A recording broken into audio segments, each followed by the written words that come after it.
เจ้าคันนาเอ้ยบอกแข่งบอกขาไก่คันนามาดมน้องนี่นาตาดำเอ้ยเป็นคนขี้หายคนขี้หายบ่สมอายแม่นผู้งามมาอยากไว้มาลำบากแต่น้องนี่เด้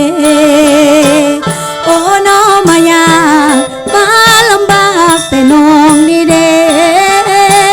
โอ้มาเลือใจเด้บ่ได้อายมาสมสอนเจ้าดอกเอ้ยเจ้าดอกเอ้ยโอ้ละว่าเจ้าดอกลำไยเกี่ยวเห็นอายมาแต่ไกลๆแสนซื่นหัวใจของน้องนี่เอ้ยเจ้าแก้มละผู้แก้มป่าวาน้องนี่อยากมาหาน้องมาไปมาแต่โดนแล้ว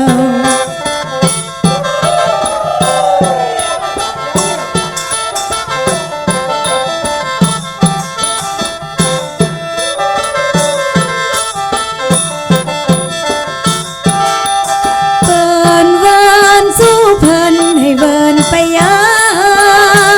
คันบ่แม่นสู้ภัยขอให้เวินมาทางพี่น้องนี่นางมากมากก็หมายมาสอนลอนเมื่อบานน้ำอายเพิ่นบ่เอาอุกเดอุกใจเดน้องนี่มันโจรโอ้อุกใจเดโอ้ยยันบุเพบุญน้องบ่สมเจ้าผู้คิดกลมๆยานบ่สมพระอ้วนอายเจ้าดอกเอ้ยเจ้าดอกเอ้ยโอ้ละว่าเจ้าดอกมักยมคุณน้องนี่แม่นบ่สมได้แต่ละโทมแต่นำอายเจ้าแก้มละผู้แก้มเปิ้นเวินคันไอ้แม่นสู้เพิ่นก็อยากสู้เวินมาหาน้อง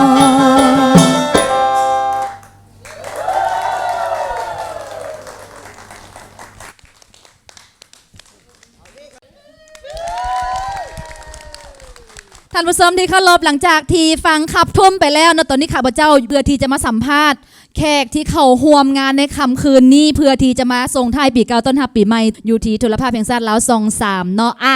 อยากจะมาถามความรู้สึกเลยน้องอันนี้ถือว่าแนะนำตัวเองเนาะนางเอกเนาะไผ่โบฮูเป็นทั้งนางเอกเป็นทั้งนักแสดงเป็นนางแบบเจ้ามื้อนี้มาห่วมงานส่งท้ายปีเก่าต้อนรับปีใหม่มีความรู้สึกแนวใดรู้สึกดีใจแล้วเนาะแล้วก็รู้สึกม่วนเพลิดเพลินดีเพราะว่าฟังเพลงแล้วก็แบบซื่นใจม่วนดีแบบเจ้าอวยพรปีใหม่น้อยนึงเจ้าเนาะปีใหม่2020นี่ก็ขอที่ว่าจะมาถึงนี้เนาะก็ขออวยพรให้ทุกคนจงมีสุขภาพเข้มแข็งแข็งแรงแล้วก็มีเงินมีคำหลายๆเด้อด้วยเจ้าแน่นอนน้องไม่ได้มาคนเดียวเนาะมาเป็นทีมงานเนาะทีมสกายท่าแขกเนาะโยงข้างข้าพเจ้าเบื้องขวามือก็คือน้องต้อมสัมภาษณ์น้องต้อมเป็นเท่าใดน้องต้อมมื้อนี้มาส่งท้ายปีเก่าต้อนรับปีใหม่อยู่ที่สถานที่โทรภาพแห่งชาติลาว23มีความรู้สึกแนวใดมีความรู้สึกว่าม่วนแล้วก็ได้ฟังเพลงแบบบรรยากาศแบบลาวๆที่แท้จริงบ่ได้ฟังบ่ได้สัมผัสบรรยากาศในการเข้าดาวมาดนแล้วรู้สึกว่าปีนี้เป็นปีที่พิเศษสำหรับตัวต้อมหลายและก็อยากจะขออวยพรให้การนำภาครัฐและก็ตลอดถึงพ่อแม่พี่น้องทั่วประเทศลาวก็ขอให้มีสุขภาพเข้มแข็งแข็งแรงเจริญหน้าที่เวียกงานและก็อย่าเจ็บอย่าไข้ปี2020นี้ขอให้เฮงๆรวยๆขอขอบใจเจ้าต้องขอบใจน้ำทีมสกายท่าแขกและน้องๆพุทธสอนที่เกียรติเข้ามาห่วมส่งท้ายปีเก่าต้อนรับปีใหม่ในค่ำคืนนี้ตอนนี้มอบเวทีคืนให้กับน้องม่อนจันทสอนเลย